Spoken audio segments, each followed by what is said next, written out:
Jeff Wittmer in the Wittmer Man Cave. No, theater. Theater, the Wittmer Theater. I don't like man cave because man caves insinuates you want to go like hide from your family. Where this is a family theater. True. Yeah, my daughter was down here watching movies. She left all her trash out. As I call it this And that morning. just really drove you crazy, didn't yeah, it? she can get banned sometimes for a couple days if she does that. But no, it's a Whitmer family theater. Okay. Well, thanks for letting me come here to your house and interview you. Yeah, for sure, man. This is Jeff Wittmer. If you guys don't know who Jeff Wittmer is, he's a legend in the sport. For those of you guys who are newer to the sport, you guys are going to be learning a little bit about Jeff Wittmer. But he's hit some crazy lifts. He's been around for a long time, trained with some of the strongest guys in the world. And I've been fortunate enough to be around you for a while, like kind of back to the lab at like 2014, 2015 era. But first thing I want to do is just kind of run down your resume a little bit and talk about you. And then after that, we can just get right into it. Does that work for you? Let's do it.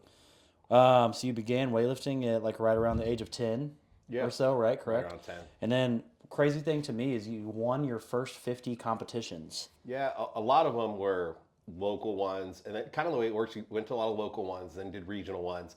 Then this was back when like you had AAU weightlifting, so I did like AAU Junior Olympics. Then after that, well, it was called, instead of USAW, it was USWF, which eventually changed USAW. Then started doing like some of the USWF stuff. So That's a lot of competitions though. I was talking to people at my gym and telling them that he won his first 50 meets. And like nowadays you see people who do like meets like 3 times a year, maybe 4 times a year. And to accumulate 50 meets at that pace, you would have to do weightlifting for like, 20 years or something like that. It's like, 15, 20 years. And so getting that amount of experience like in your career, like from a young age. my dad was my coach, and he was a firm believer on like, hey, you do as many meets as possible. There's no point to be just a good training lifter.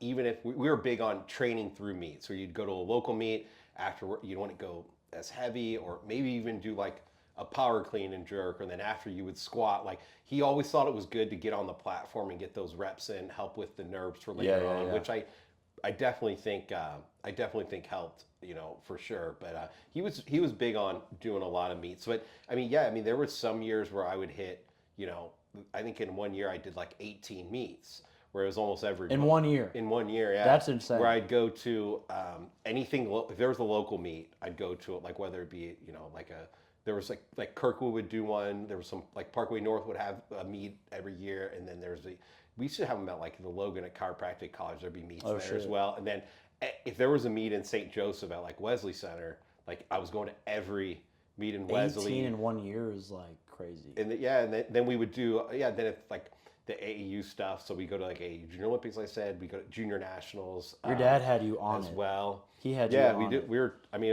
It was a grind with a lot of traveling. Yeah. I couldn't tell you how many times we like made the trip up to like the St. Joe, like Kansas City area, for meets. So. Well, and then you accepted an invitation to the Olympic Training Center, and you were a resident at the Olympic Training Center. You were a multi-time national champion, which is pretty awesome. You were a world team member formerly, and a Pan Am team member and Pan Am medalist, which is pretty awesome. I got to see your medal room upstairs, and probably a lot of really cool moments that you could, remember. I think one of the coolest things is, being a part of the Olympic trials. You were part of the Olympic trials in 2008, and you were just short of making that Olympic team, but you were right there, which I think a lot of people don't realize how hard it is to get to that point. And then your best lifts in competition. What are your best lifts in competition? It's 158, 197. And that was a great meet for you. I remember seeing on your page. Yeah. Those lifts looked really solid. Yeah, the Pan American Games in 2007. It was kind of a breakthrough meet for me. I had trouble before that kind of putting stuff together, and lots of, kind of more so downs kind of leading up to that meet. Because I had clean and jerked 195 when I was 20. And back in 2005, and then I couldn't really get past that, and then I hit the 97 not till 2 years later. Then I really should have. I know I don't have the video up anywhere, but I should have. I did 202 on my last attempt. I had it, then I kind of took too big a step back and lost it. But I really should have had a 360 total that day. But I think that's common with weightlifting. Well, 195, always woulda, coulda, shoulda. 195 at 20 years old is pretty massive. Yeah, I did that, and I weighed 89. Yeah, that's I crazy. still wasn't kind of grown into 94 There, yet. And, there are 89s in the country now who are like barely touching that, and yeah, to do that at 20 years old is pretty cool. and that was that was actually probably one of my better performances at the '05 Nationals, where I got second, where I was 20, and I had clean and jerked 190 one time, and at that meet I opened up at 185 in the clean and jerk, and then we just said, because basically in the warm-up room, one of my coaches was like, "Hey, you do 202, you're on the world team." Because I had a horrible day snatch. I only snatched 45, missed 50 twice. Training was terrible leading up to that meet. And then in the back, I'm going. My best clean and jerk ever is 190. One of the coaches goes, "202 puts you on that world team," and I'm like, Fuck it, I'm put it not- on the bar. I was like, fuck. And in my head, I'm like, I don't know if I can. I was like, I don't know if I can do 202. And so But you still gotta send it, just though. Said, we just said, fuck it. We're gonna open at 85. Then we're just gonna go 85, 95 for a 5 kilo PR. But like, I had just made 90 as a PR. I think at like the collegiate meet a couple months before that, and it was So that was a big PR. It was almost a death lift too. So I did 95 and smoked it. Okay. And I was like, it was one of those few lifts where you actually do it and you're a little surprised, where I'm like, holy shit. You're probably feeling like you could do anything at that and point. so then next thing you know, you put it on like 202. And that was a weird feeling where you're like walking out to, like, I thought that would be years away before I tried. Was that your first 202. ever attempt at like 200 or more? I had never had over 190 on the bar. That's ever. crazy. Yeah. And that day You're probably I walking tried- out there like, I tried to, I remember looking at the scoreboard, like the board, and I was like, my name saying 202. I'm like, oh my God. That seems, yeah, because I'm thinking like, okay, a good day, I'm hitting 192 and a half. And Yeah. I'm walking out there doing like 10 trying kilos 202. more. You're like, holy That was shit. one of the few cleans I missed in a meet. And I pulled it in easily, and then it was a little forward and lost it. But I had a pretty big adrenaline dump after the 95, and that was a huge PR. I was So pretty you had drained. to, so that's hard. Like when you had a big lift and you're like so excited, but then you realize, oh shit, I'm not done. Like I need to have an even bigger lift, and being Yeah. able to like keep your composure after like a big moment like that on your second attempt. Yeah. So those are things that you learn. But that's pretty crazy. Like your first attempt over like 190 was Yeah. like that first meet. You're like, all right, let's just fucking send it. Yeah. But when you're that close to making a world team, it's just like you go for it. Yeah. Well, the funny thing too in that meet, so I ended up on the ninth spot. So I was like one guy out. Then Shane Hammond. Because they took 8 They at that took point. 8, yeah. Now they do 10. Yeah, Shane Hammond retired. I moved in the 8th spot, and then this was right after I left the training center, and the executive director told it, well, we're not doing alternates this year. And they took a female alternate on the team. So it was a little shady, in my opinion. I think in anyone's opinion, it was a little shady. But we just kind of let it go. It's and say, pretty. move on. It's pretty objective now. It's like they put the list out, and it's all based off of NRS, which is basically like a % of your lift, your total based on like the average of the top 5 lifts Yeah, from world or the bronze medal from world. Yeah, it had structure then, but I think it's more structured now. Where I Yeah, think so it's like pretty much right there. It's like Yeah. there's no debating. It's like they take 10, only and 2 per weight class. This was a world's right after the Olympics, so in '05. So there wasn't like Olympic team points. So there was no real criteria. I hate saying we had to take everyone. I gotcha. And so what was weird was I got on the insurance and the stipend for the world team. Then they wouldn't. They refused to send me That's because they said insane. we weren't taking alternates. So it didn't make sense. But I'm not bitter or anything. It's all Yeah. good. What are your best lifts in training? So I've snatched 170 with straps, 160 without.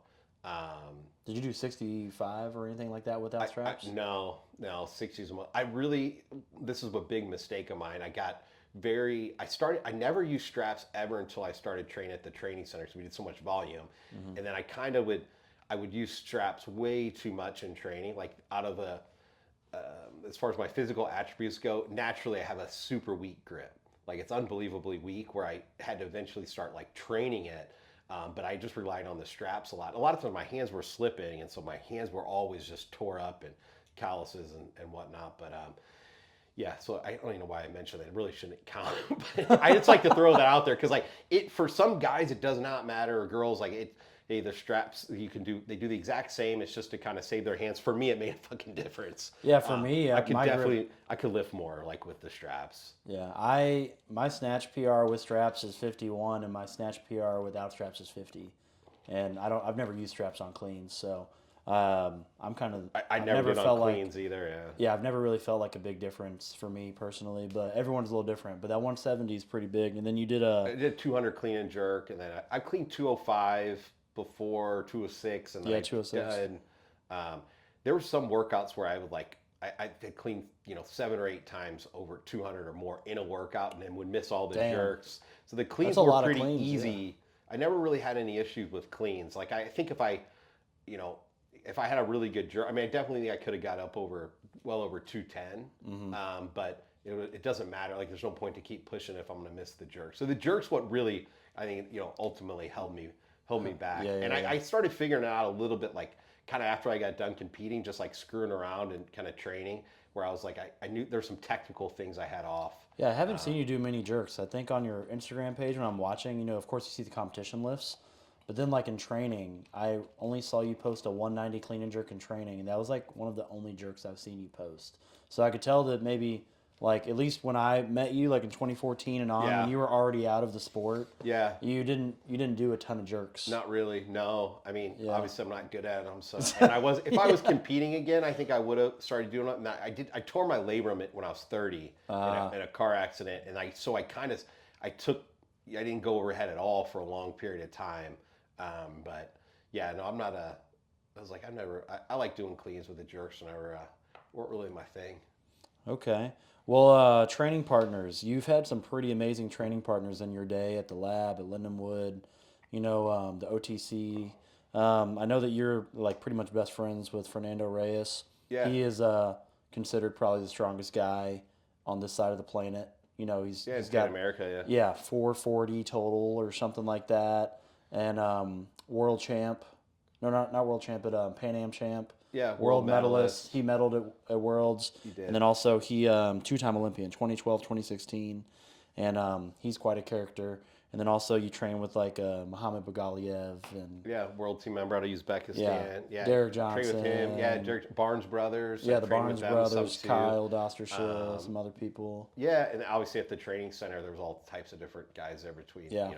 Shane Hammond, Pete Kelly, Oscar Chaplin. See them train on a regular basis was for about a year and a half was pretty cool. That's pretty cool. And those guys are some beasts, some dogs. So it must have been pretty cool. And then finally, you after you got out of weightlifting recently, you're a co-founder of the Wittmer Rejuvenation Clinic. Yep. Which we'll kind of get into in a little bit. Yeah, for sure. But first, I wanted to talk about. We kind of got into your beginning when you started, like around 10 years old, and you were doing all these meets, and you were playing baseball and soccer as well, but then right around 14 to 15 years old, you kind of just decided to specialize in weightlifting. And at this time is when you were kind of still in St. Louis. And at what point were you doing like the training and in the basements and the different gyms, like with all the guys in St. Louis? Yeah, I mean, I would say like probably when I was around like 12 or 13, I would go there's a gym, it's called St. Louis Weightlifting Club on Hampton. Mm-hmm. We'd go down there and there'd be a few like older guys that would come and do Olympic lifting. And then so you're still pretty young at that point. Once I got to junior high is when like I trained. I think we'd go to like some meets at like Knifer at Kirkwood, and then in high school I'd train with like Justin Thacker and some other guys in Overcamp. Did you go to high school with them, or did you guys know each other just from weightlifting? Just through weightlifting, yeah. Okay. I lifted a meet over in Illinois in Belleville and met him there. And okay. He was like, I was younger and stronger. Then he's like, where the fuck do you live? I'm gonna come train with you. Yeah, that's literally how it goes. So he drove an hour 3 days a week for a year and would train with me. Drive an hour and then an hour, or 30-30? Hour and an hour back. Wow. Yeah, so he would come over and train. So he did that for about a year or so. That's pretty cool.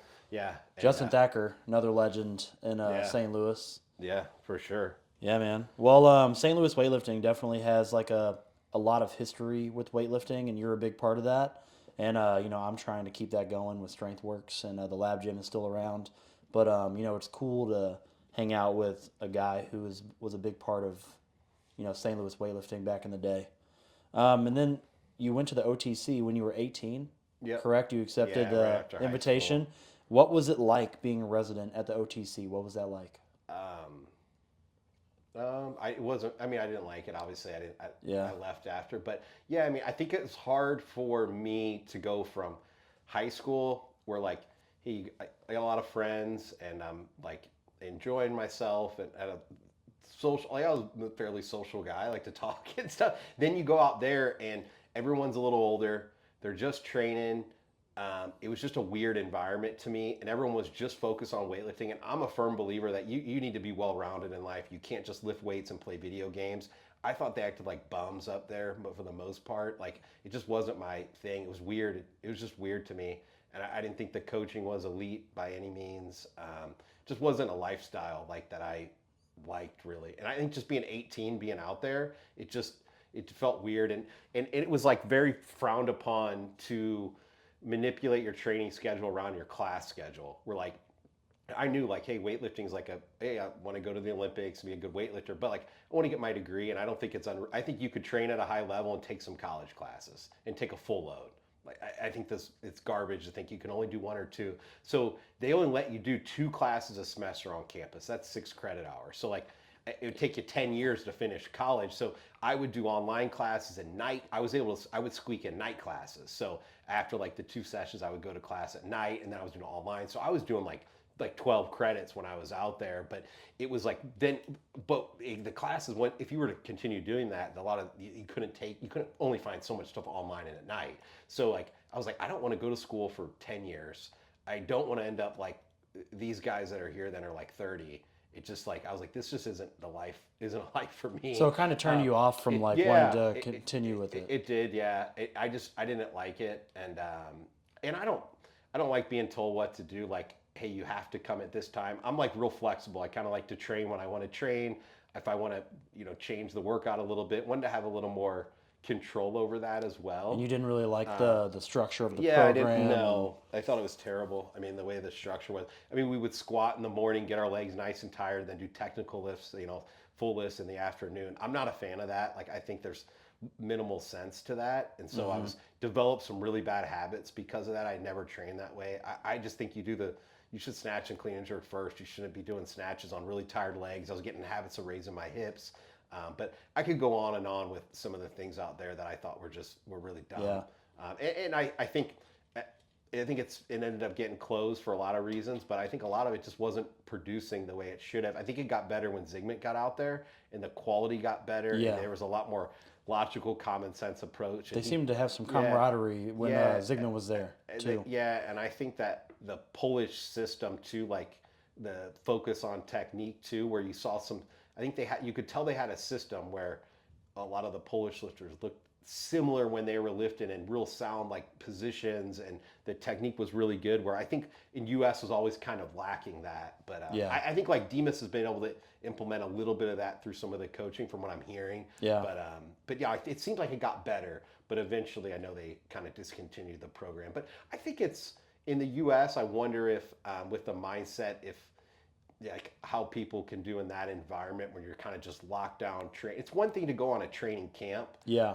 And hey, you can get really good results. That's what they do now. Yeah, I think the camps can really be beneficial, but I think like day in, day out, because you got to think at 18, I'm out there and they're like, all right, you can go home 1 week for Christmas and 1 week in the summer, and that's it. The other 50 weeks of the year, you're here.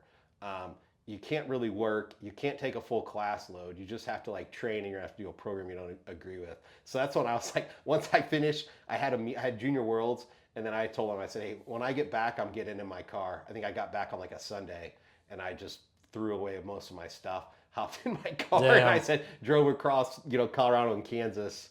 I think I stopped. It was like a 12-hour trip. I stopped and spent the night at my buddy's house in Salina, and then came back, and I was just like, oh, I felt so relieved to be back home. Nice. And also too, like I'm back here, and I'm training with like Derek and his brothers, and like we were getting there, so I was training around some good guys anyway when I got back. Yeah. And so it was good, but I can talk on and on about that stuff. So you started your international career like you were talking about. Like we talked. You went to the Pan Ams. You were a world team member. You medaled at Pan Ams.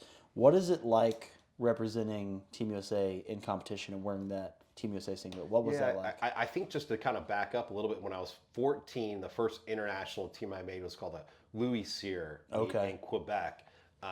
They had it every year, and this particular year that I made it, it was some sort of anniversary of, and I think Louis Cyr is a famous like strongman from like Quebec area, Okay. Quebec City, and so it was like kind of a big deal there. And they invited some of the other countries, not the strongest weightlifting countries. I mean, they did invite like Chinese Taipei came, France brought a couple teams, I think like Switzerland, Sweden, but it was like this mini kind of meet of a little weaker, but there's like 9 different countries. So getting the US, the sweatsuit and singlet and stuff, I think that was pretty cool where I'm like, oh, this felt so cool. And Casey Bergner was on that team. Yeah.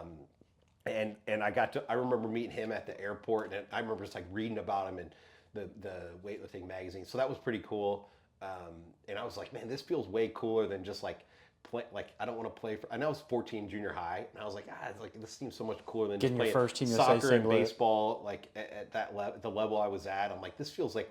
I think this seems like a lot more fun. More significant, maybe. It did feel more significant. And granted, weightlifting is a much smaller sport, but I thought, hey, the path seemed a little bit greater for me doing this than spinning my wheels trying to play these other sports. And I'm an individual sports guy, like through and through, to the point where like drives my wife crazy because I only like to watch individual sports. I don't really care to watch team sports as much. I just think it builds character, and I think it's something about it all being on you. No excuses. Yeah, some people make point excuses at the coach or this or that, but I think that's part of the reason too. I kind of like being in control of my training and have more advisors than coaches, if you will. Like when I got older, after being in it for a while. But But to answer your question, I think at 14 when I did that first one, I'm like, oh, this is awesome. I think there's no better feeling. And then even like when we came back from the Pan Ams, like in '08, we won as a team. Everyone did pretty well there. I think I had got a silver and bronze, and I just remember like Chad Vaughn was on that team, and getting back on the plane and having like the cup and stuff. I'm like, this is pretty cool. And you get a little, I guess we don't all train together, but you get a little camaraderie during the week and kind of cheering on each other and stuff. So I thought that was pretty fun. And knowing like, hey, if you have a bad day, like it's not like, oh, hey, you cost us this or that, or everyone just goes out and does their best, and we support each other, and then then just have some fun after and stuff. Yeah. So I like that aspect. I'm like, all right, this is cool. I mean, that's where I think that a little bit of a team aspect, but you see what I'm saying? It's just a little different where you're, so I like it. Yeah. Well, now it's like to make the Olympics, to like determine how many lifters you get on your team for your country. It's like, how good does your team do overall? And like, you have like team points and stuff. So like a couple of quads ago, you would see like people go out there and they would have like more conservative lifts than normal because they just had to make lifts and get points for their teams. But there's a path though to qualify as an individual now to there get is. ranked so high. Well, I kind of like that. Yeah. If you're from a country that doesn't have a ton of like high level lifters, but hey, I'm a top 10 lifter in the world in my weight class. Consistently, I should get an invite, and I agree with that completely. So I think that's kind of, I like to see the two pass, because it was there was years where it's a little dicey, where it's like, if we had only a few people that were scoring points, if one of them goes to Worlds and bombs out, like you're kind of screwed. Exactly. Yeah. No, for sure. It's kind of trended more towards the individual. The individualized. Yeah, and to be honest, I followed it a little bit in leading up to 2021. Yeah. But like I get, unless you're following it and really reading up on it, I think it gets a little bit tricky. It does. They have a selection procedures PDF that's like fucking 35 pages long. And you're just like reading it. And like, I have kids that are trying to make international teams at my gym, and I want to as well one day. So, I mean, you really have to know.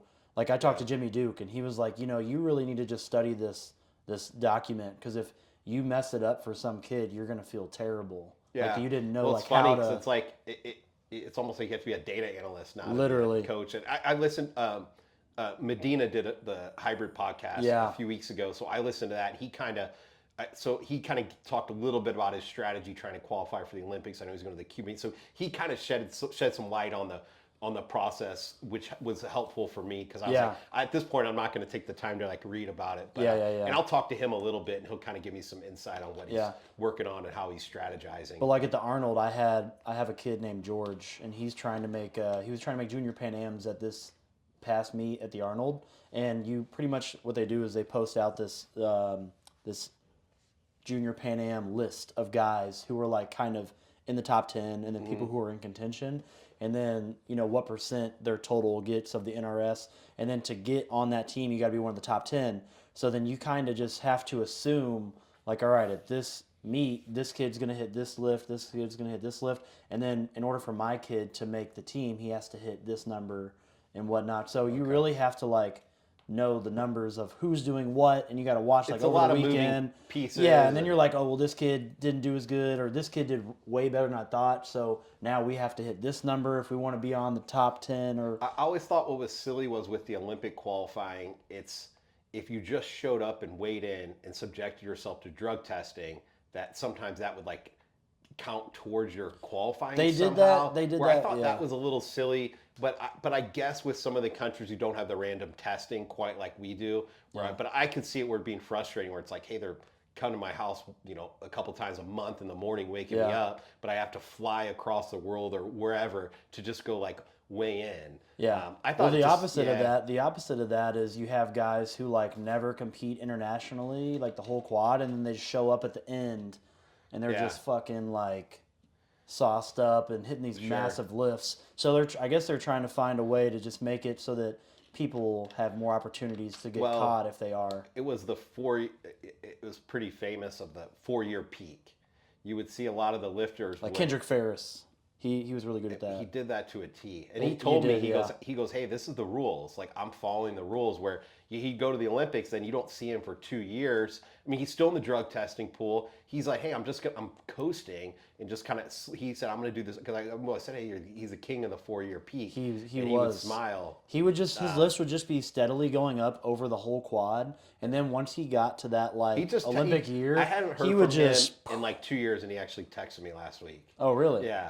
I was looking to have him come out here to do a seminar, but he was wanting some big money to come out here, which I guess I didn't really understand. But I mean, I would like to be able to train with him and like do one of these like I'm doing with you. I'd like to be able to do one with him.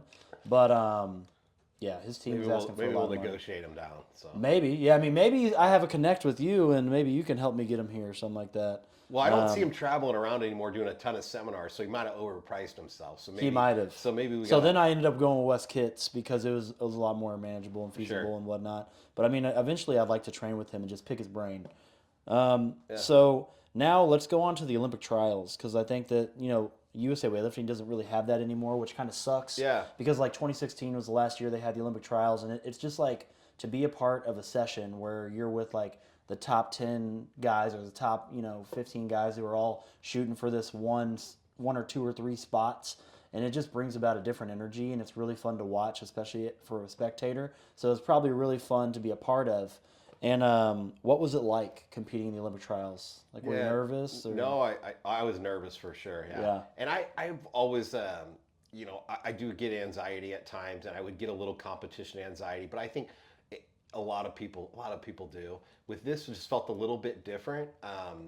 They have the TV lights were in the warm-up room, because it was supposed to be on NBC Sports. They ended up not airing it. Yeah. I mean, there's a reason for that, but they didn't end up airing the full show. But I just remember the lights, everything feeling like brighter, and the nerves. It just felt different, and you're just kind of looking around. And it's just weird. You're competing against the people in other weight classes. So it was, and there's only 10 of you in the A session. And so like, hey, at that time there was only 2 spots, but they told us there was 3. So that was kind of a whole ordeal. But but no, I mean, to answer your question, it was definitely like nerve wracking, but a cool experience all in all. To me, like that, the Olympic trials is just, in all sports, it's a historic event. So that kind of sucks. They don't have a formal trials. And I think it is, granted, hey, you don't make the team, but it does feel like an honor to go. Just be a part of it. Yeah. Like they would give you like a plaque and everything. Yeah, and they did it. This was in 2008. It was at Georgia Tech University in their auditorium. So fairly intimate setting with like a couple thousand people, like pretty packed. And so I thought it was definitely like a cool setup. That's how I thought like weightlifting should be presented to people, in like, hey, high level lifting, different weight classes. Hey, there's a board in the background of where everyone's at, so easy to understand. So if you bring your family. You bring your grandma. Like obviously there's some qualifications involved, but hey, they could see these two are sitting on the team right now. Okay, oh this guy moved up. So I think everyone can understand that. So from a spectator standpoint, I think the Olympic trials is an extremely friendly spectator event in my opinion. Absolutely. But yeah, it was really a cool experience. Definitely like nerve wracking, but I mean, definitely fun. So your goal obviously was to make the Olympic team in 2008, and you came up just short. How did you handle that moment when you were like, "Damn, I didn't make the team"? Were you upset, like disappointed? Like, how did you handle those emotions going forward? I think it was tough because like I just wasn't having a good day either. My training leading up to it had been going really well. I'd missed my last few warm-ups in the snatch. Oh, tell me about that story. Yeah, I mean, I think I missed. My opener was 155. I was going to open at 55, and so I think I was going to do it was going to be like 47. I think it was something like that. I don't know if I was going to do in the back or if it was 47, 40 or something along those lines. But I missed 40 in the back, and then missed it again, and then they're like, well, shit, we'll just go up 47. I go up to 47, they're like, miss that.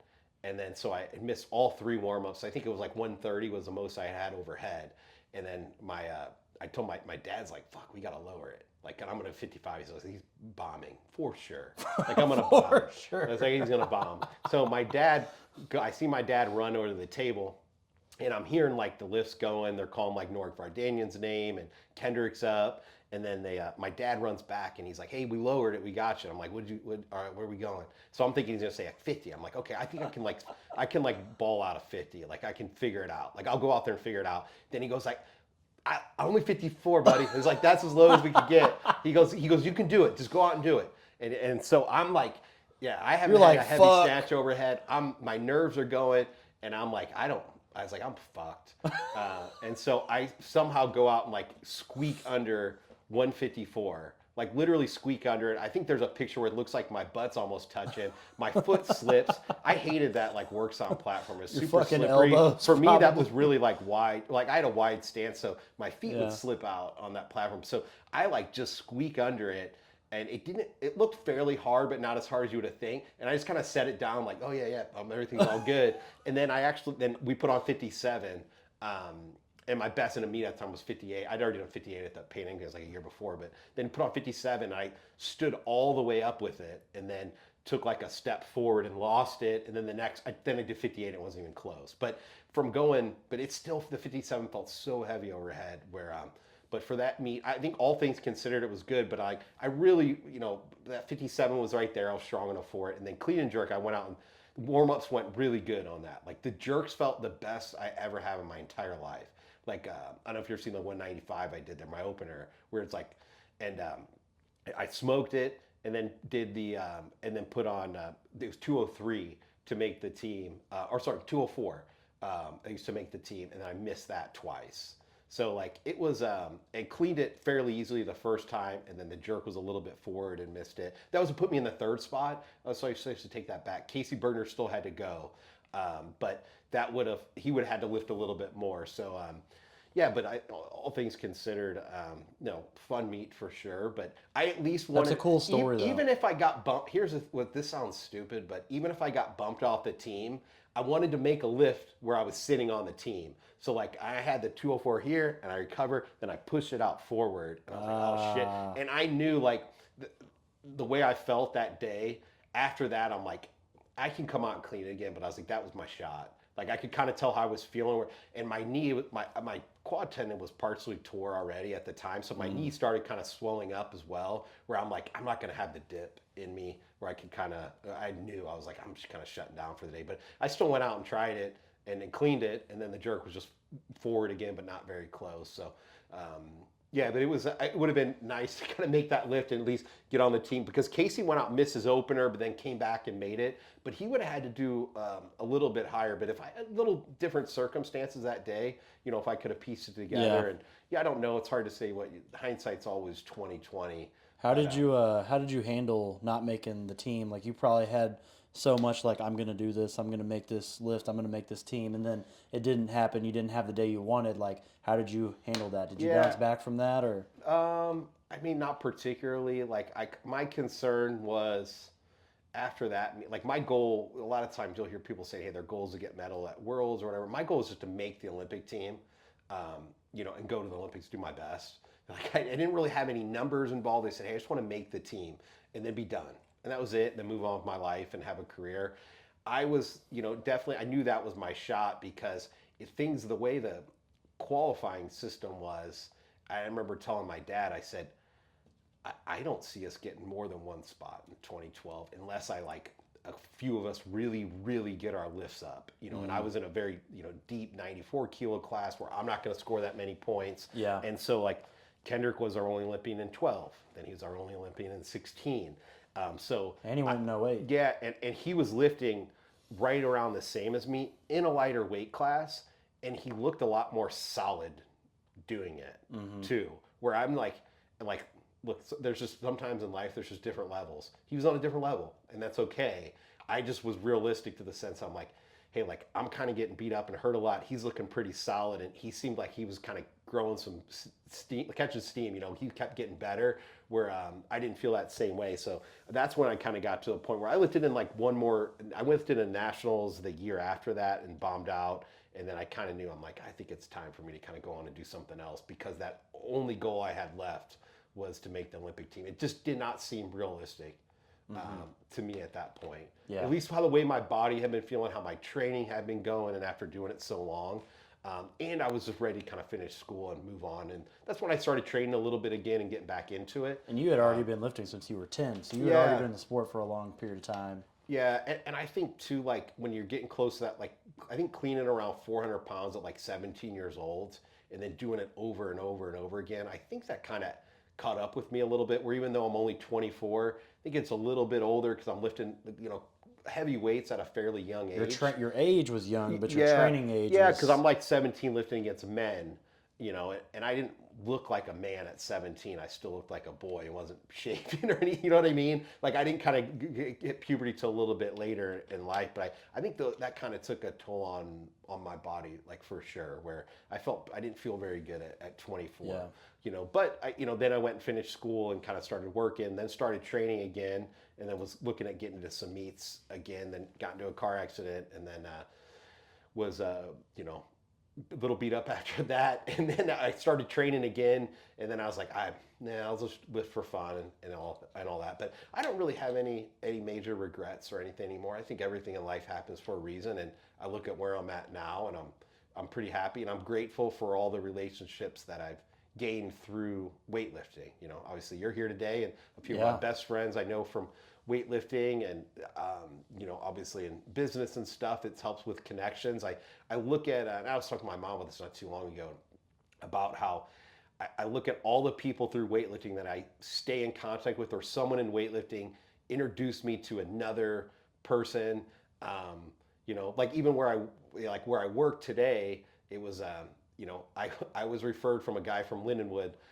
His mom got me a job at Enterprise Rent-A-Car, started working there. Then I met a guy there who got me the job I have now with Worldwide Tag. So I think it's a weird web where it seems like it always goes back to my connections through weightlifting that led to certain things where I'm at today. Yeah, that's definitely one of my favorite parts of going to national meets and talking to all these people is just you make so many friends. And people who I bring into the sport now who are younger, they come with me to national meets and they're like, gosh, I feel like you just know everybody. And I'm like, well, when you're around for 10 plus years, everyone just gets to a point where you know everyone. And it's really cool because when you go to these places, it feels like you're just going and hanging out with your friends at a national meet. And then, when you're done, pretty much, anyone for anything. If you need someone who can make you t-shirts, someone who does taxes or whatever, people in the sport who do all sorts of different things. So it's just really cool to build that network.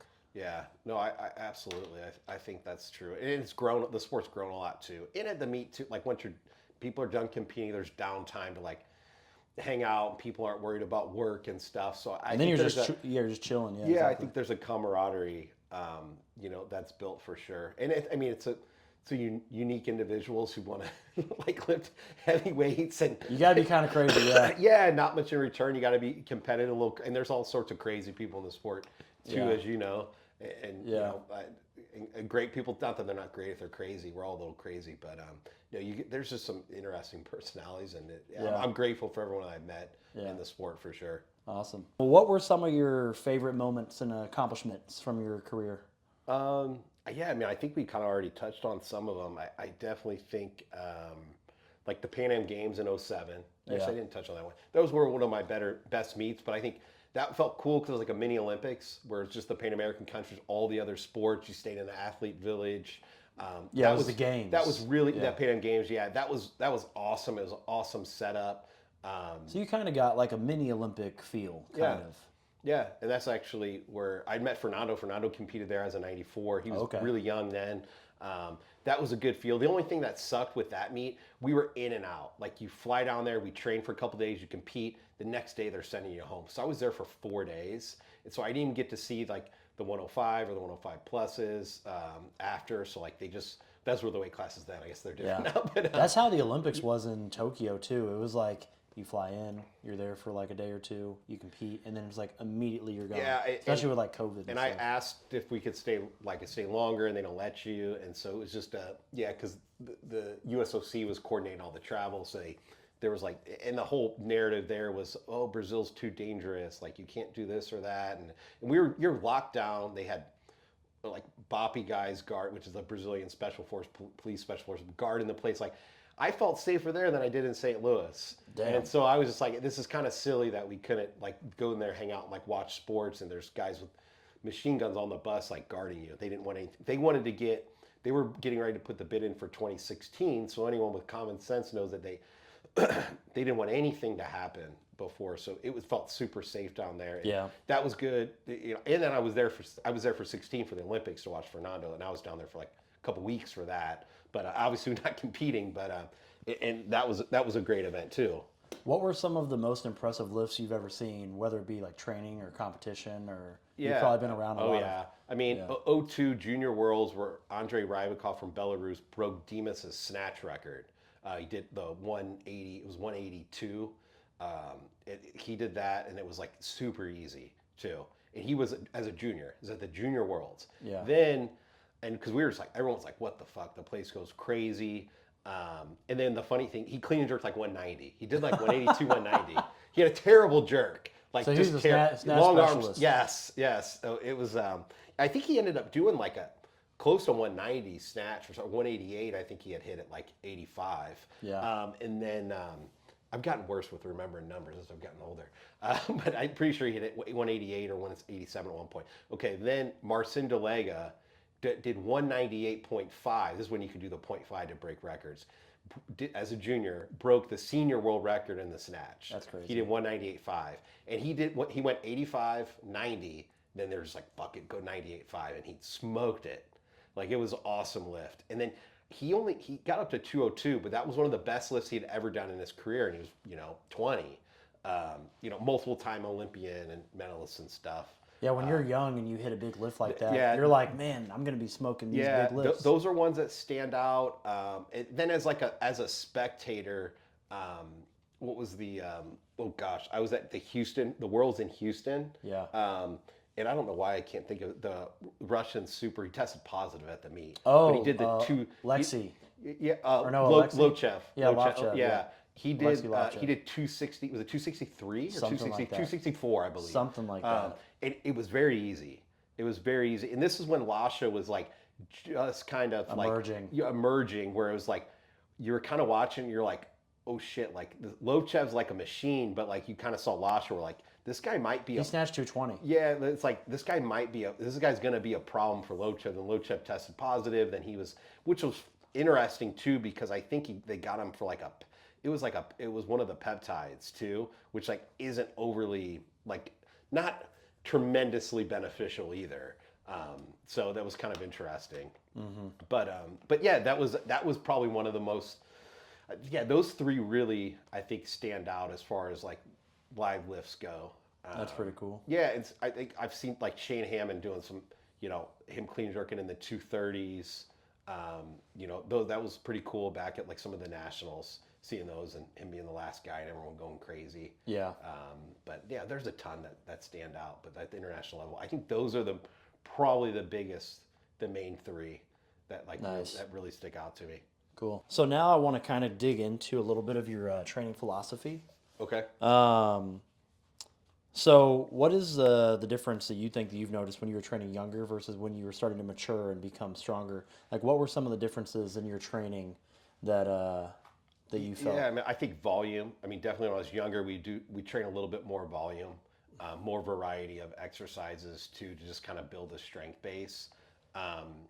Then as I got older, less volume, less variety. Yeah. For sure. Just because you don't quite recover the same. But one thing too, I always like focus on in training. My dad was always very diligent. If I started moving really slow, we would always take the weight down or stop. There's always a focus on speed and quality of movement. There was always like quality control involved. We're like, hey, if we started getting really sloppy, we're gonna back off. No practicing a bad habit. So like, I think to sum it up, like that was probably the philosophy that we kind of went off. Where a lot of it was heavy technique focused. Yeah. And I think too, I'm a believer. I think when you get older, definitely like I think the less volume is better, and just kind of more training the nervous system, do the heavier lifts, mimic what you're doing in the meets. I'm not a big believer in like the doubles or triples in the lifts, especially for someone that's older in their 20s. Okay. I just think it develops bad habits. I see the second, third reps look like complete shit. The timing's terrible. I just think, well, what are you doing? You're just like practicing doing this poorly. And people have success with it and stuff. I didn't think it made any sort of sense to me. So I think more like that Bulgarian style approach where they're lifting heavy frequently, but they're not doing that many reps. I think that was kind of how I trained. I did mostly heavy, like double singles in the squats. And I was standing with my cleans plenty easy and pulling off the floor plenty easy. But I mean, I think was more my philosophy too as I got older, if that makes sense. Yeah, definitely. And so let's say I'm still competing in weightlifting, and I know you just kind of talked about how your training was when you were a competitive weightlifter. What do you think that a more ideal program looks like in terms of like how many days a week you're squatting? How many days a week you're doing the snatch and clean and jerk? Like, what do you think an ideal training program for a competitive weightlifter looks like? Yeah, I mean, like I think snatching, and clean and jerking 2 times a week. So one time you're just snatching in that workout and doing other exercises as well. Another day doing clean jerks. I think every week you need to have a workout where you're doing them together. Okay. Every single week. Like towards the end of the week. Yeah, I mean, typically like the way I modeled my training was like on Saturdays we were snatching and clean and jerking every Saturday. Yeah. You're typically meeting with other people in town and kind of trying to, get multiple people in the bar and just try to mimic a meet a little bit. But, we're like Tuesday I'd snatch, pull, something overhead, a squat. Wednesday, more speed stuff, power stuff. Thursday, clean and jerk, clean pull, overhead, front squat. Friday, off, get a little bit fresh for Saturday, do the lifts. And then Sunday, maybe some block work because you're a little beat up, and then maybe some squats and something overhead. Then Mondays, usually then a little beat up from the weekend, then Mondays off. So I would take Mondays and Fridays off, but I would go train 3 weeks hard, 1 week light, 3 weeks hard, 1 week light. Then however those Saturday workouts went after the light week, how's my technique feeling? Where am I weak at? Then I tweak that next block. It was just this ever evolving where I'm always making like small adjustments. Like, all right, it's a little heavy off the floor. Let's work in this assistant exercise, whatever, or more pulls or whatnot. Like we're always kind of just making tweaks as you go and reassessing. I think that skill is so important for a lifter. You have to be able to auto-regulate, be self-aware of like what's happening, and then how do I get to the desired outcome. Yeah, I think a lot of coach, at least when I was involved, like it seemed like a lot of people wanted to over complicate it, and I seen like people got really good at training certain exercises or good at certain things where there wasn't much carryover like into the lifts. Like we were talking about a little bit earlier with training, like people might get really good at powers. I think they just deviate so far away from the actual meets. But and I'm not as involved in the sport from what I can tell though. Like it seems like there's some younger lifters doing really well, and I think there's some really good coaches out there, and I think there's some different methods and more creative methods being used that I'm probably not even familiar with. From what I've seen, like I see like the MASH guys using the chains and things like that. The like more conjugate style. There's some, and I from training with like Matt Owen and having him do a little of that stuff with me, like I'm much more of a believer than I was before. We're like us traditional guys, like, oh, that stuff's kind of silly. Then you start doing it, and I'm like, oh shit, like this isn't so silly. Like when Matt had me do that stuff, the accommodating resistance, training with the chains, it really helped rehab my knee, and I got my back squat almost up to as strong as ever, after a quad rupture. But sorry, I'm steering away from your question a little bit too. No. But I think I think a lot of times it's really like overcomplicated.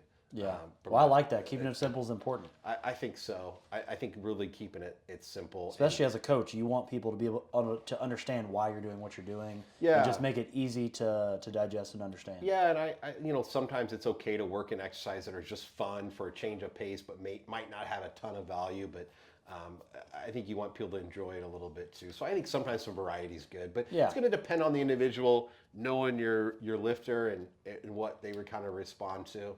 I don't think there's never going to be a one size fits all approach.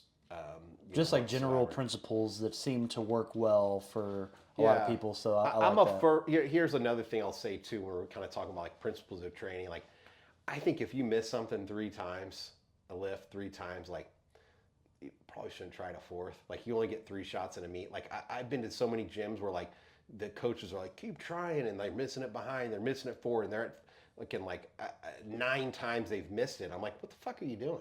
Like, seriously though, like you get 3 attempts at a meet, and like, what are you doing? I mean, the only thing you're gonna do, it looks like you're just gonna like bend the bar because you're running all over the place or missing. It's just like, I don't see what value is provided over just practicing missing in all these different ways where like, hey, you clearly don't have it today. You're better after like miss either 2 or 3, just stopping, dropping back down in weight, working on the movement. But if you're that off that day, like I think maybe it's best just to move on to another exercise. So I think that's where like a coach comes in to say, hey, like, especially when you get meatheads involved in the sport, they just want to keep trying, and like, bless their heart for wanting to keep trying, but they don't think it's a technical movement that you're trying to perfect. So why are we going to want to do it wrong? Over and over and over again. They really get at missing, and I see that too. Sometimes then those are the folks going to the meets and like bombing out and missing the lifts in all different directions. Consistency is definitely important. Yeah. So that was a big thing where like, hey, like you're never really 2 shots is it, but like never ever you're gonna try something more than 3 times. And I'm sure you've been in gyms and seen people. Hopefully you don't do this. Hopefully you don't have pills in your gym, do you? Do you have people do that? Miss more than 3 times? No. Do you have a threshold?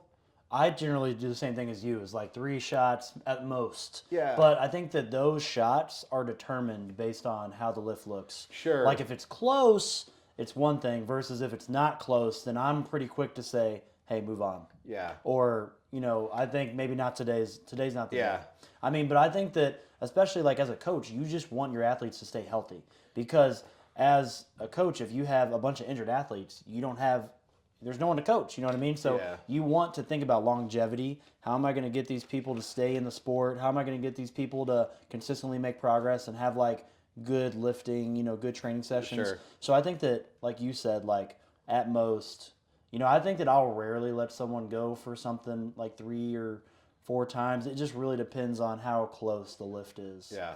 Like if it's like right there or not, I generally get a sense of it. Yeah, and I appreciate someone wanting to keep trying, and having, being resilient, keep going. But I think that's where the coach just has to step in and say, hey, like big picture, this doesn't make sense. And it doesn't even matter. But like that training session, it's like, it doesn't matter. Yeah, I think it's there's a fine line where like, hey, you want people with that attitude, like, hey, I'll keep trying. But at a certain point, it just becomes kind of dumb. You want people who have, as the kids say, that dog in them. Yeah. But you also need to be able to be smart and like think without your emotions. Yeah. And like just think like long term. So I think that's where like a coach is good to like have someone to think big picture, long term. This is only 1 training session out of however many a year. Yeah. It doesn't really matter that much. It's not a meet. We're going to have more shots at it. Speaking of, how to build up your lifts, what do you think is the proper way to peak and taper for competition without peaking too early? Yeah, I mean, I think usually I mean, for me, a peak would always about 2.5 weeks out is when we kind of start, start doing a little bit of a taper. I had a pretty strict from a percentage wise. I think to it's hard to kind of break all down. We'd be here a while, but we kind of break down I had a formula that we would use. We'd have certain percentages that we're going to do. You're going to do a heavy snatch this day out, heavy clean and jerk this day out, and then just kind of taper down the percentages. And really, like the last 2 weeks, pretty much, if I was doing pulls, it'd be doubles, not overly heavy, not a ton of different exercises. I mean, really just mostly front squats, some pulls, maybe an overhead exercises, and the actual lifts. Light powers maybe, but not much of a variation. Yeah. Singing upstairs. I think so, maybe. Singing. But yeah, I think, but yeah, I mean, I think we do. Yeah, I think the week out, I would usually work up to like my snatch, like opener or second attempt, and then clean and jerk. I would do like my last warm up.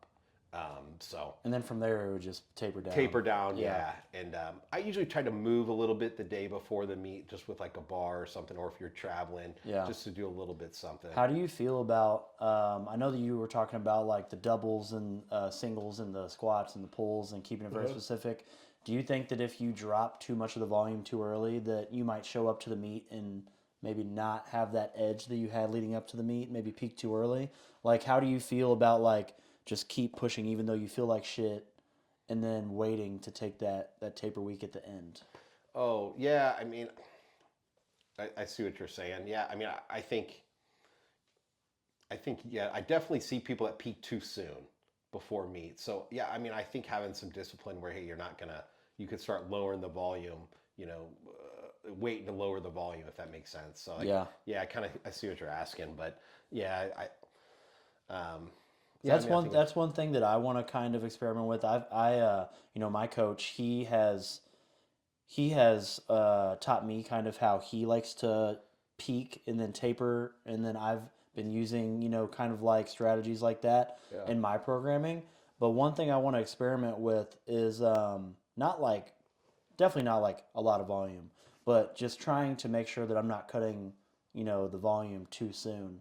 So that way, like when you go to the meet, you still feel like the bar feels light. You still feel like my legs are strong. Yeah. You know what I mean? We'd always say like, yeah, you obviously, like I mentioned earlier, like you don't want to peak too soon. Exactly. And you're almost, I think the best meets I had is always like a week out, 10 days out. I feel like shit. Yeah. And like that week out where you're actually like a little worried. Where you're like, God, it feels kind of heavy. Where like, I don't know if I can do this. There's a couple times where I felt super sharp a week out and I have horrible meets. Yes. So I think that's where there's got to be a balance there. Yeah, where I think really like, I wouldn't start really backing up like that 2.5, 3 weeks out is when we just slowly kind of start that taper in, and then it really would. Then once that week of the meet was always fun because you feel like every workout you feel a little faster, a little faster, a little faster. Then by the time you get to the meet, like obviously you're just a different person. Yeah, I think the hardest thing about one of the hardest things about lifting in meets, and I don't know if anyone ever like talks about it, but for me it was the weights felt so much lighter from floor to knee. It like threw off my rhythm. Where like I would almost have to like think about squeezing the bar, easing it off the ground, and like building the speed really. Otherwise, like the weights would just fly off the floor, and it would just kind of the speed wouldn't increase. It was just like, and then the timing would be off overhead. Like I remember meets really struggling where I'm like, holy shit, this feels so different. And because I'm like, I don't remember feeling like this at all ever in training.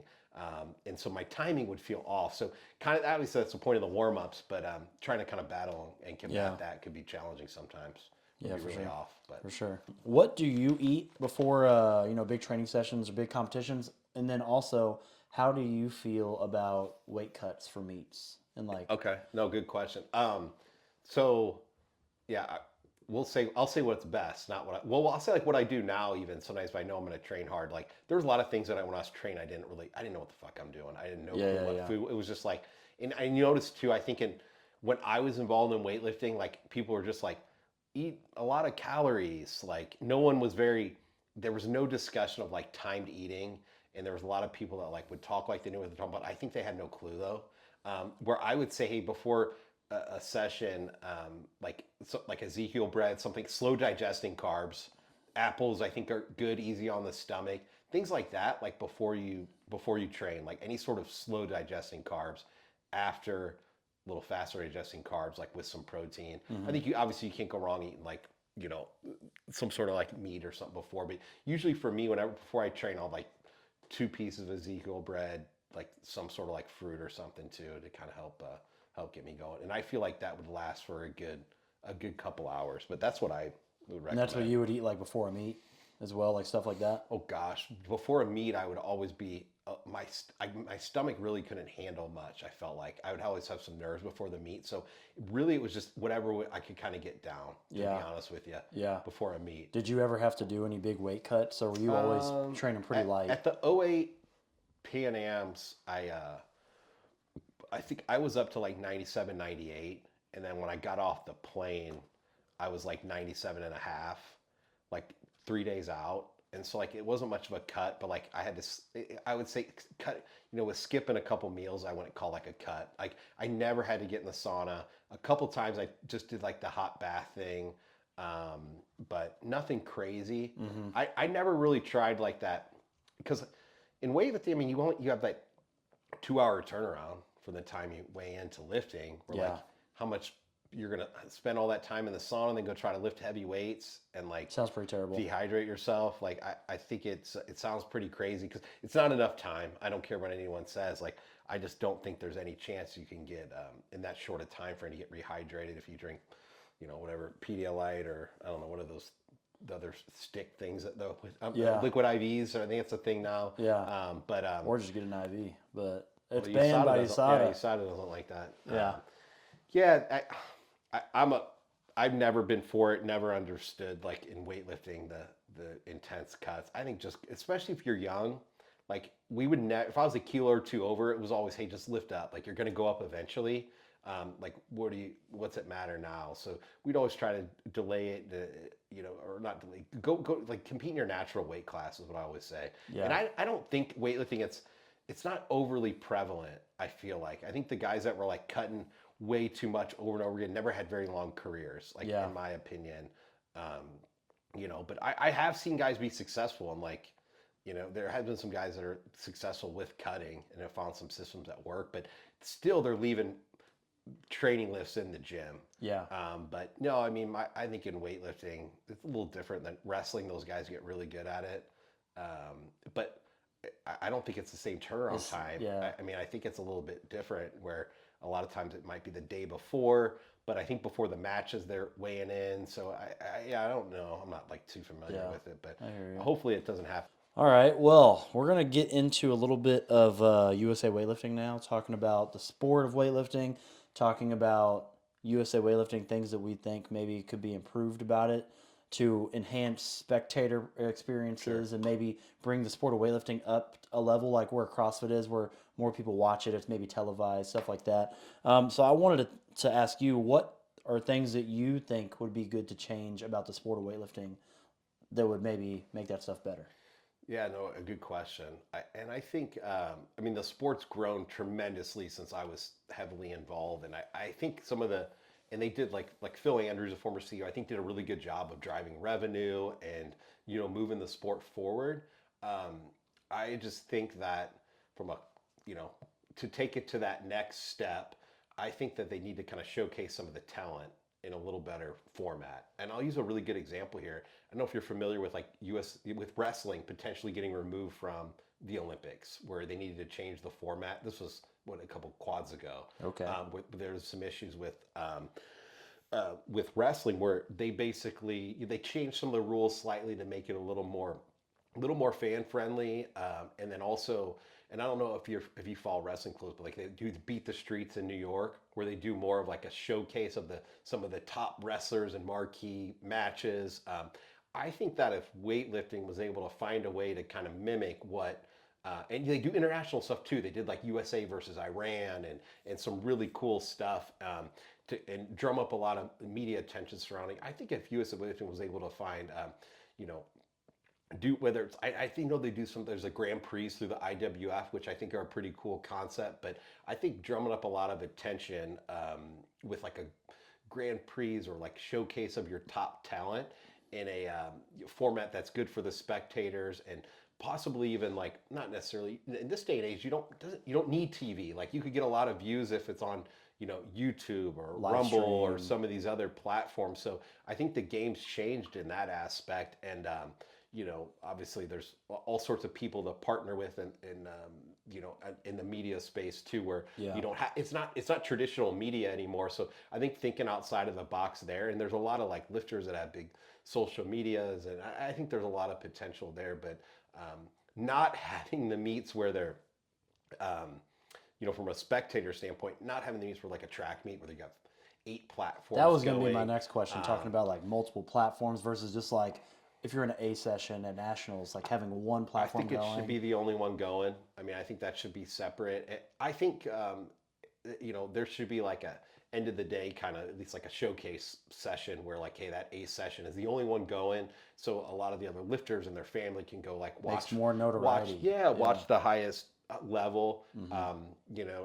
I think it sucks when someone's like going to break an American record and there's all these other announcers going on platform J. There's and it's like, and then the weights are dropping and people are cheering while like after someone does a clean. I'm like, this just doesn't feel right to me, and I think it just feels like it discredits like what the person's doing to work so hard for the American record. But obviously, people don't do it for notoriety. No one gets in the weights for notoriety, but I think it would help grow the sport though, because it would put a lot more eyes on what's going on at the live events. I agree. But there used to be, I don't, have you ever heard of the record makers like meets? So they used to do these meets in the U.S. I think they did a couple international too, but all it was, they would invite some of the best lifters in the world, where they would just go out, and this was back when everyone got a 4th attempt as well. Oh, okay. But basically, and they would give prize money where U.S. guys would try to break U.S. records, and then there was guys that try to break world records, and it was just like nonstop like action, like it was really fun, but people would show up in shape. I think something along those lines would be good to kind of help grow the sport or get some attention. When I first got into weightlifting, the Arnold wasn't like the National American Open Series 1. It was just the Arnold, and you would go there, and of course, like you would see guys like John North and Kendrick Ferris and like all these dudes that are like on one stage, everyone just lifting together, and then you see these giant crowds in these halls that would just be like there. It's like, okay, this session's at 2:00. Everyone's eyes are just on this one platform, one session, and it's just like going crazy. It's like sometimes I feel like USA Weightlifting has focused so much on growing and like getting more people to do it, being more like inclusive to like having more people get in to do it with lower totals, that I think that maybe it's kind of muddied down the quality of those bigger sessions. Yeah. And I think that they need to do a better job of like having times allotted for just like some of those bigger sessions alone.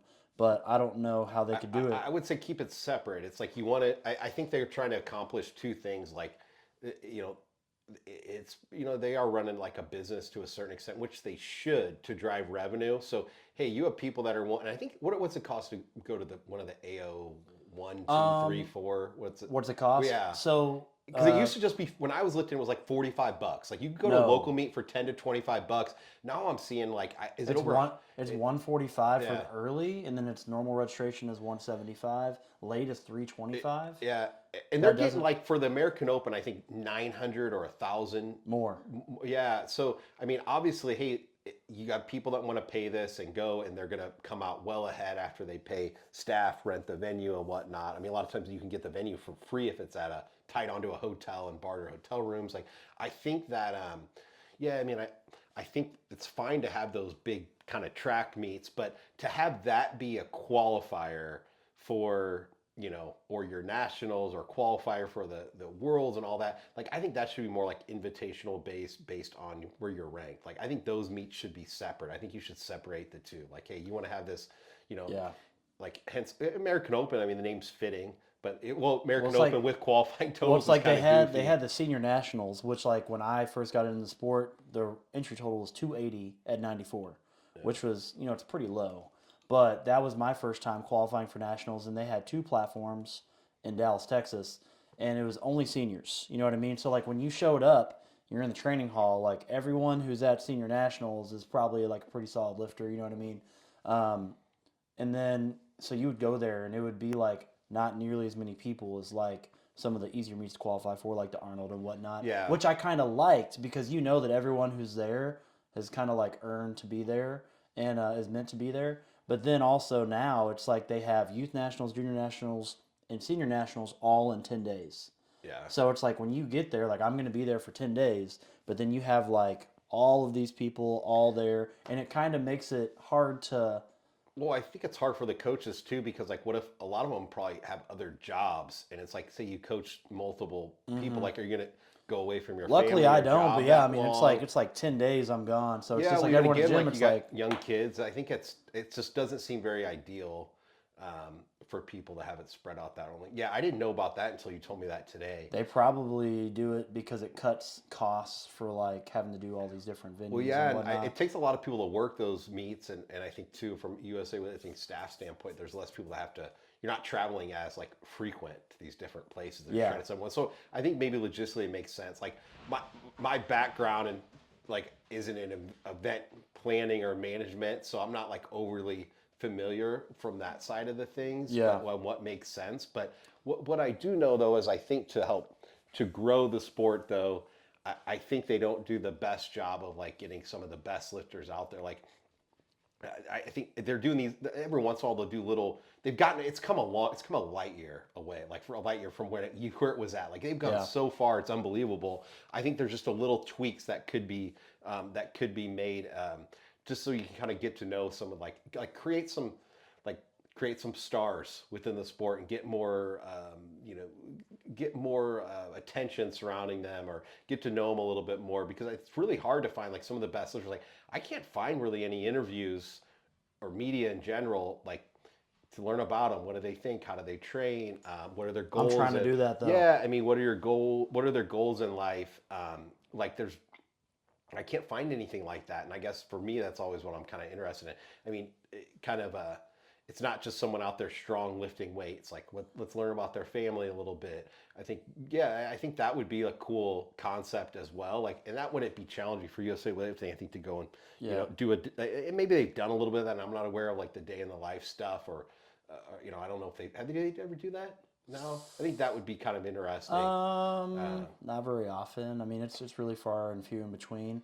But now that you're talking about, like what people do outside of weightlifting, you've had a chance to be outside of weightlifting for quite a bit of time now, and I want to get into what you do for a living, which is the Wittmer Rejuvenation Clinic. Yeah. And a big part of that is obviously steroids and talking about like TRT and talking about these things. I know that in weightlifting it can be considered taboo to talk about because, obviously we're in a drug tested sport where these things are kind of like, oh, if you do that, you might be considered like kind of like on the outside versus like everyone else. You know what I mean?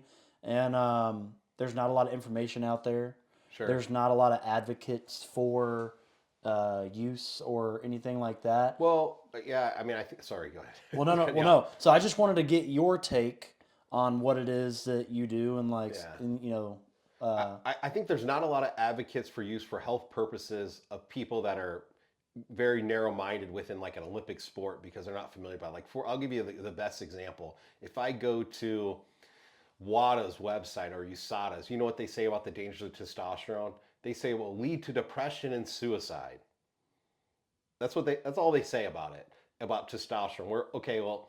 What happens if someone is suboptimal testosterone levels, low testosterone levels? Because I think what needs to be defined is like there's a healthy use and super physiological use, where if they actually looked at, like the National Health Institute, all these other organizations, even Harvard, they're coming out with studies where all that has been debunked. So what they do is they put out this false narrative that banned substances are bad for you.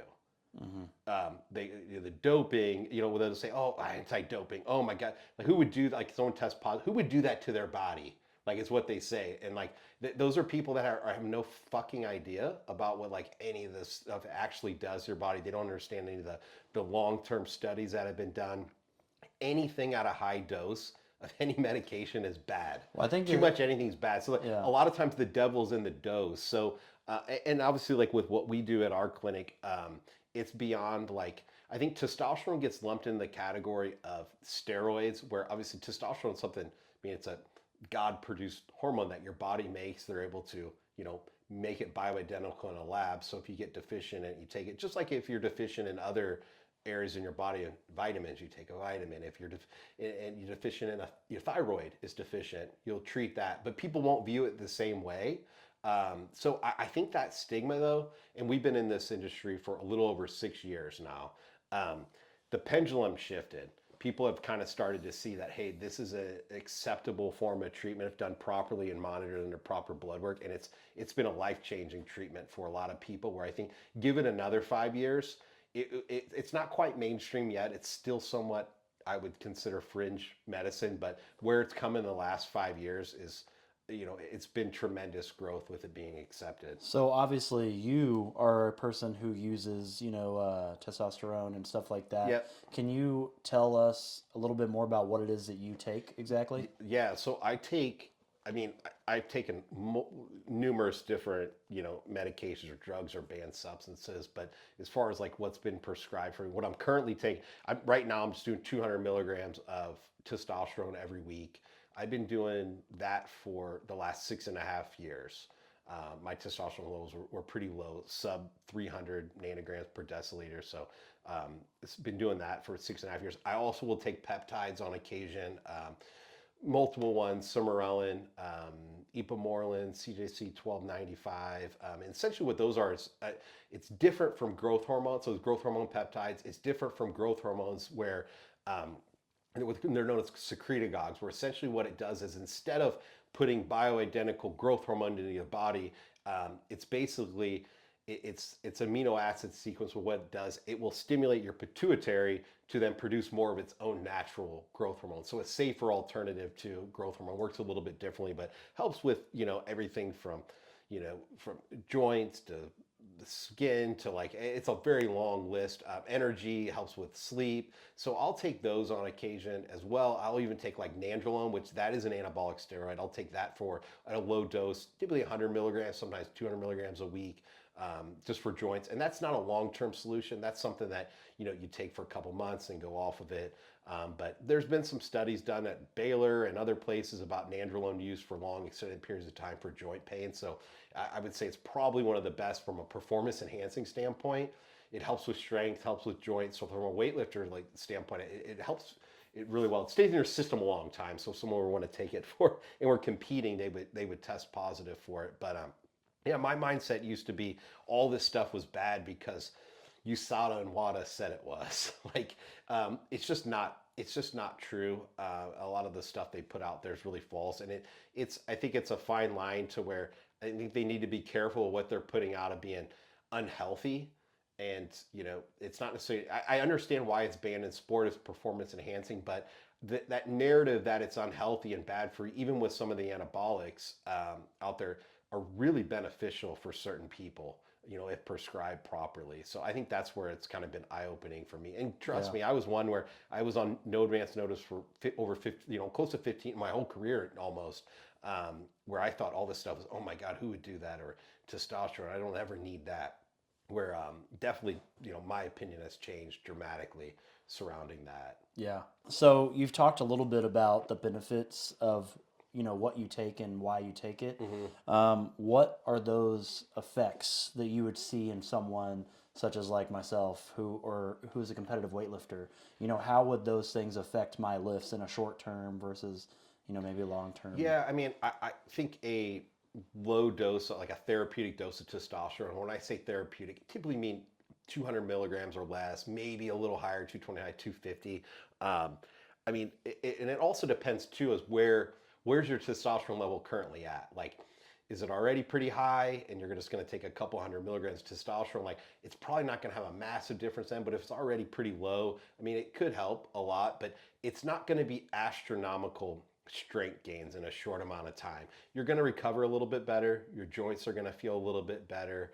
But it's not going to be like, hey, you take this low dose of testosterone, in my opinion, and all of a sudden, like, World record. Hey, you're snatching you're snatching 10, went up 10 kilos in 10 weeks. Like, I don't think that's going to happen on a low dose of testosterone. Now, I think with some of the other anabolics, um, it might be a little more likely that it could, get quicker. Like, I think nandrolone, once that starts like kicking in, I mean, that really can help with joints and with strength as well, because you could train harder, longer periods of time. Your joints aren't as beat up. So, I mean, I definitely think it can make a difference. But from my experience with use, like, I mean, when I was in my prime in my 20s and then already pretty strong and feeling good, then adding that stuff to feeling better, I think it can make a pretty dramatic difference. I think when you get a little bit older, it'll help some strength wise, but I think it's kind of hard to say.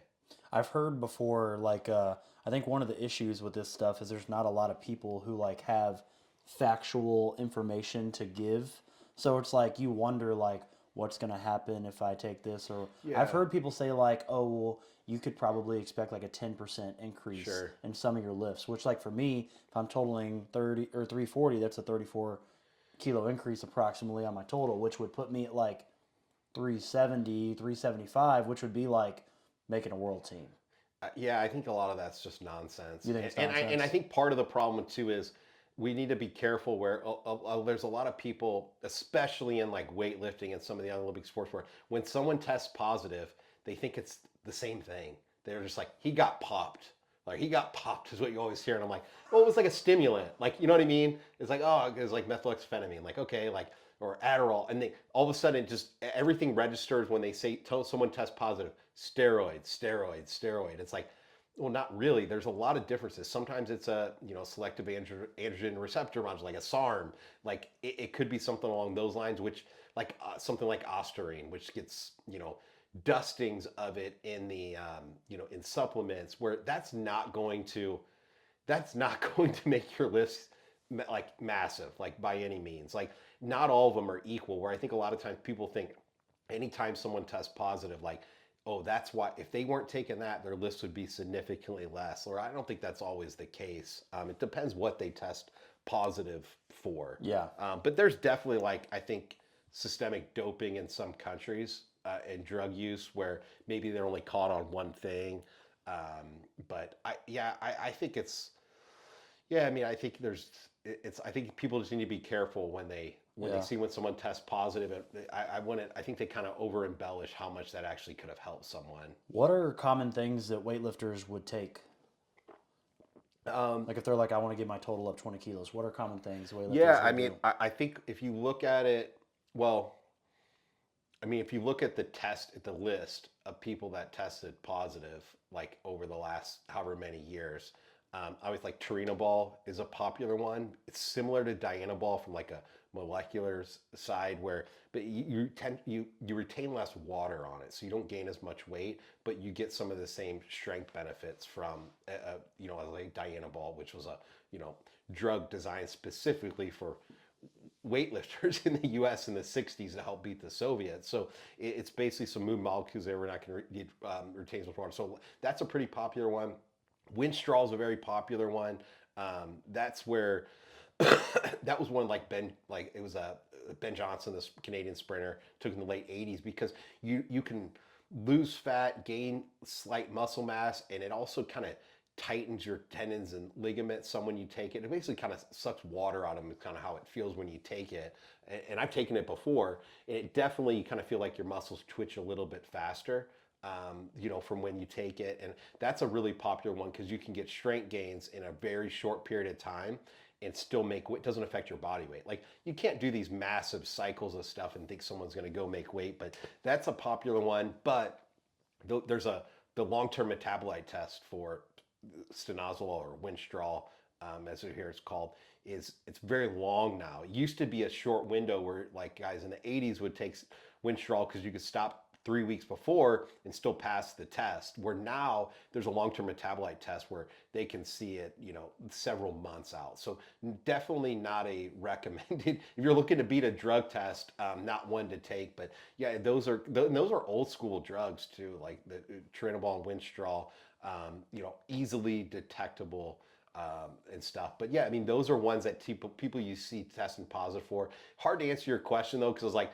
I don't know weightlifters, like, I don't know that many weightlifters currently now, but I think if you're on, my opinion is if you're on the no advance notice list and you're wanting to take any sort of performance enhancing drug, I think as of right now where it currently stands, like I think the pendulum it shifts back and forth a little bit of who has the advantage, whether it be the athletes or the drug testers. I think the drug testers are a little bit ahead because they can see these, picogram levels of metabolites to where it's stuff staying in your system like so forth. So the pendulum's shifted a little bit towards the drug testers. Eventually there'll be new drugs that come out that are harder to detect, and then so it's going to be this like back and forth like battle, which it always has been. That's kind of the way it works.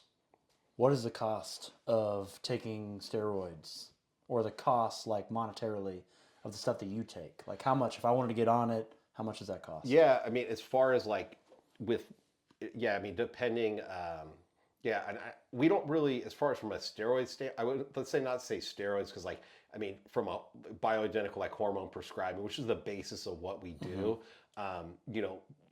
like we're fair on this cheaper side, like a little over $100 a month. That can get you testosterone, get you follow-up blood work, get you all your medications. So not overly expensive from that aspect, of things. So Okay. but Pretty no, good. not bad at all. Okay, cool. So you would know this more than anybody probably. What is the research saying right now on like long-term effects on your body, like using this stuff?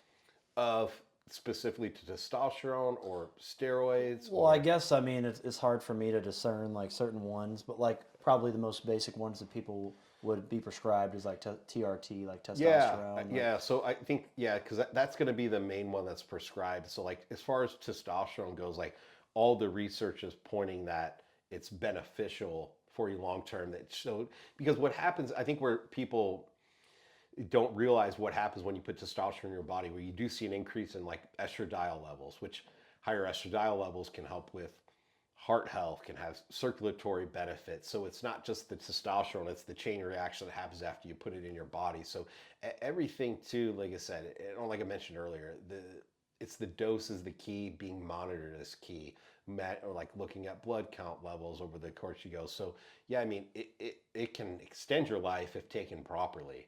It can help extend your quality of life as well. And I think as time goes on, we get another 5 years, another 10 years. I think it's going to be, hey, why didn't we encourage people to start taking this sooner? It's going to help with prevent osteoporosis. It prevents sarcopenia. So all these things that are defects of us as we age, we can help slow down that process. I mean, obviously you can't reverse your actual age, but from a biological standpoint of how you feel in your body, you can to a certain extent. So I think we're gonna look back and say, hey, this is kind of silly. We didn't start doing some of this stuff sooner. What about like some of the maybe harder substances like you were talking about, like Winstrol, and stuff like that? I think things of that nature, like that's where we're getting into stuff that that your body doesn't produce. It's foreign to your body. They're essentially taking testosterone, moving the molecules around to to make the drug. I think that's why when you take it, you get the side effects, because hey, your body kind of says, hey, like Tren, you'll hear Tren's a very popular one, but Tren isn't approved for human use. It's approved for, they use it for livestock because it could grow muscle extremely rapidly in mass in a very short period of time, and you get strong really fast. So that's a popular one in the bodybuilding community, but you're putting a substance in your body that your body doesn't make. So the side effects come from you're taking something that your body doesn't know how to respond to. So obviously that can even affect you mentally. Obviously from an organ standpoint, kidney standpoint, I think that's when it gets a little more dangerous. Now, there's different extents of, some are more dangerous than others and more harsh. Some are highly toxic on your liver. So yeah, it kind of depends what you take. Some of them can be fine for very short periods of time. Like if you take it once, like it might not be awful for you if you take it at a moderate dose. But if you take a high dose and or if you take it for long extended periods of time, I mean, I think there can be, it could do a lot of damage on your endocrine system and some of your organs as well. Gotcha. Yeah, in my opinion. Okay, cool. So we talked a little bit about drug testing and the pendulum, how it switches back and forth from like the advantage to the athlete and the advantage to the drug testers, and how there are like long-term metabolite tests where people can tell like if you've been using like months out. Yep. Like, how effective do you think drug testing is? Because there's a lot of guys who you see hit like massive lifts and massive performances, and then it's like, why has this guy never been popped before, or tested positive before? Like, what are your thoughts on how effective drug testing is? Yeah, I mean, some of it needs to be, the testing needs to be strategically timed. If they're going to test blood work and urine, because some things have very short half lives. You know, IGF-1, insulin, growth hormone, the half life is very short. So, obviously, if someone's going to take that in the night, you got to go test them in the morning or middle of the night. So I think they need to you have to strategically test from a timing standpoint. And anything you're taking that's bioidentical, meaning something the body makes, it's harder for the drug test to distinguish what's synthetic and what's not. Because it's already in your body. Yeah, it's harder, not impossible. It's just harder. So, like for example, with like for testosterone, they first test the T to E ratio, testosterone to epitestosterone should be typically 1 to 1. They give a little bit of a buffer there with 4 to 1, but if that levels off, then they go to what they call carbon isotope ratio test, which is a very specific test that can see exogenous use. Which I don't know when that was developed. It was a little bit later in drug testing though, since when they started it. Obviously, and there's with growth hormone, what they're doing, they're basically weighing the difference of the isomers, where they're looking at between synthetic and what your body produces. The weight's different. It looks almost the same, but there's a method they're using to determine from a weight standpoint. So, which is, in the science on that, on growth hormone testing, is very iffy. The margin of error is iffy. That's why the NFL hasn't introduced human growth hormone testing. There's a doctor out of Texas, Donald Berry, who has done extensive research on this, and he works with the NFL Players Association, which is why there's a mass margin of error, and there's been, I think, in his opinion on the data that he's pulling, is it's very hard to distinguish between what's what your body's producing and what's exogenous. Yeah. So, yeah, I think that's a tricky one, but sorry, we're getting far away from your question, I think. Well, no, it's all good. But yeah, I mean, I think anything that your body's producing, I mean, if guys are taking that, I think that's where they need to select. That has a short half-life. It's the timing of when they're being tested. So maybe they just weren't tested in that window before. Now I'm getting back to your question. Yeah. Maybe they're not being tested in that window. Also, too, if we're looking at international lifters, I think that what we see is a lot of times, and I think IDOP is probably less corrupt than it once was. I think there was probably a time, which is, obviously with like Thomas Ayan, where they're seeing, I think there was countries that were paying the federation to not be tested, or they show up to, the drug testers show up and they're testing the coaches. Like, we all hear kind of stories and things secondhand. I've heard some stuff pretty firsthand, at times, where I think there's a lot of corruption involved as well. So that could be part of it. I mean, I don't know how frequently they're testing the top guys. Is that being published? I mean, I don't know what transparency there is surrounding that. I think there was even corruption within WADA, where now they use, I think it's ITA, is a group that another testing agency that they're using.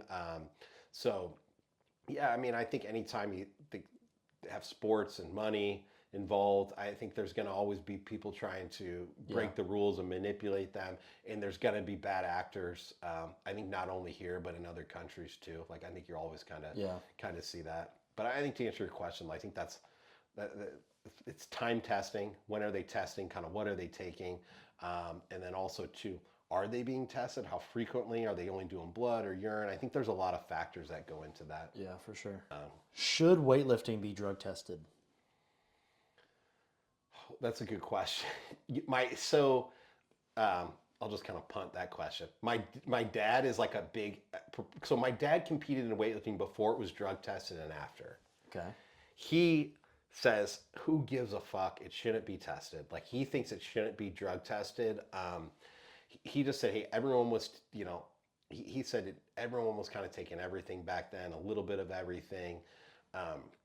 this is my thought is, I, I would say, I think there should be the option for someone that wants to go compete and take drugs. Like in powerlifting, like there's multiple things. And there's probably been a few organizations that come out there and done this, but I just don't know what the market would be if that would even make sense. I think it might be more popular than people think.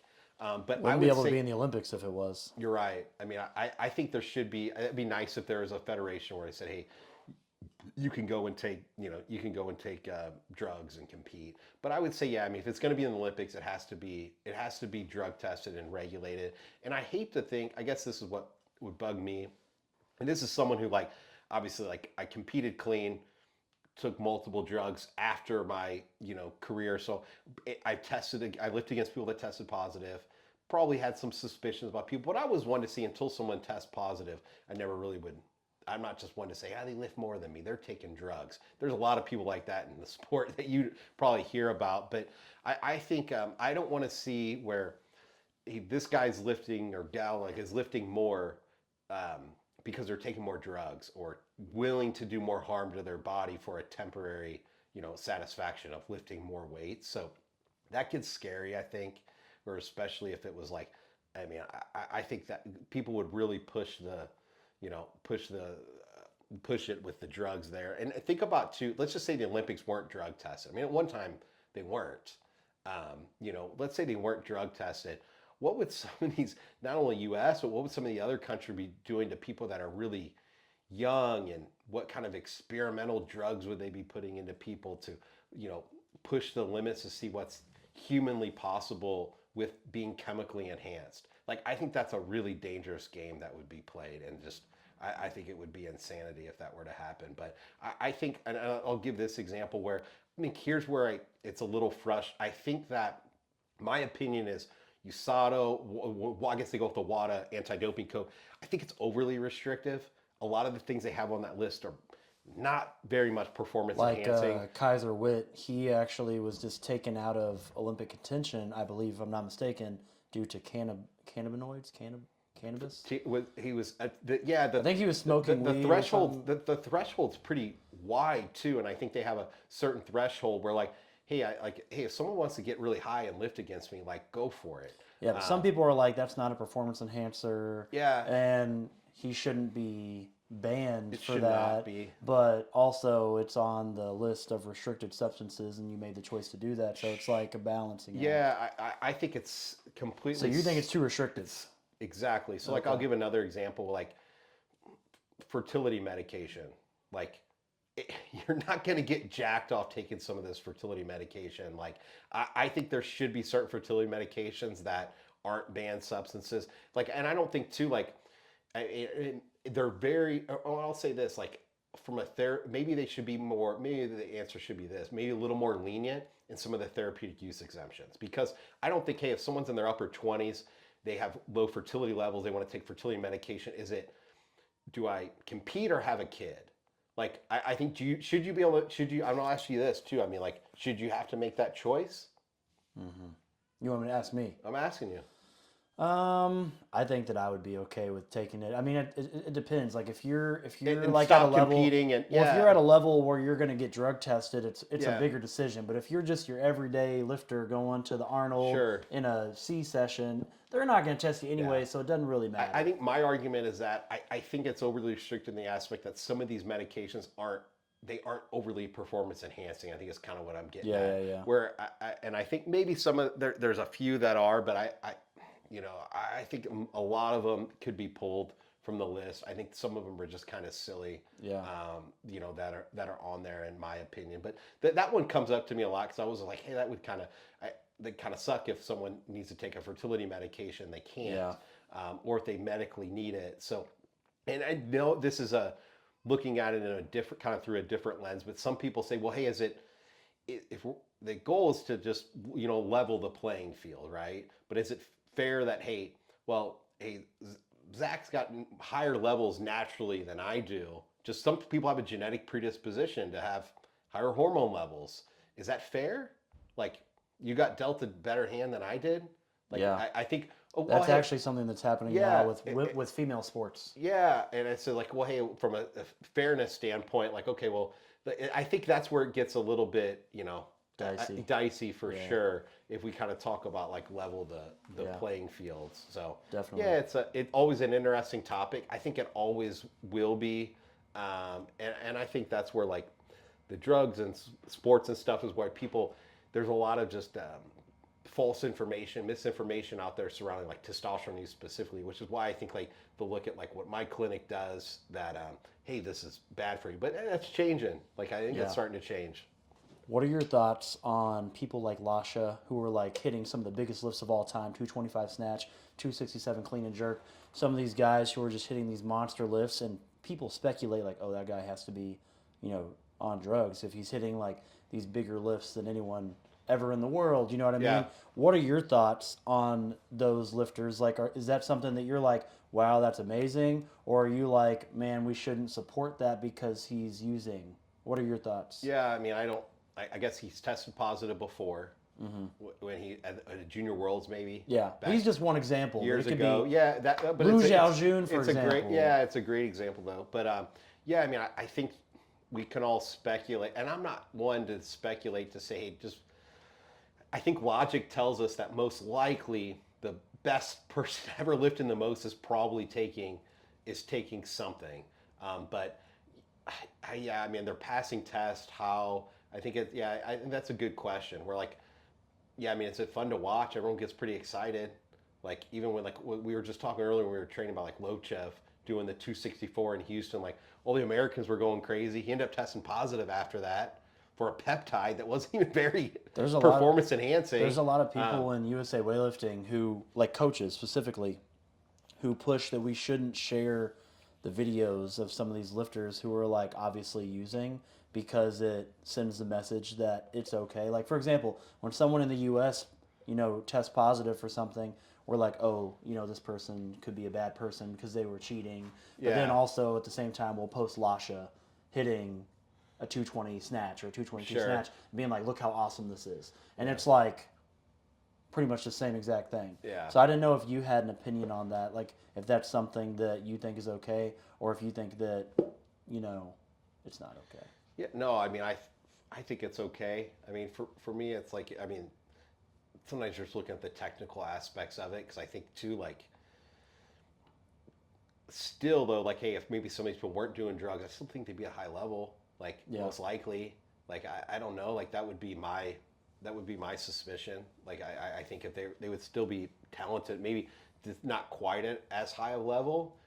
But it depends. Some people like really respond well to the drugs. It depends on your hormone receptors too, of how well you accept certain drugs. So some people it's not as beneficial as you'd think, but the majority of people will find something that would work. But it's hard to say. Okay.